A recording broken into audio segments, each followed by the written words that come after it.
பத்து சபையறிய நான் பாட்டு கட்டின தாலி பத்து சபையறிய பாட்டு கட்டின தாலி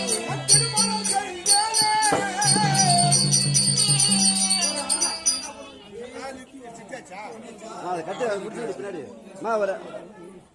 மா உனதாம்மா அது பின்னாடி கட்டி விடு கட்டிட்டாங்க சொல்லிட்டாங்க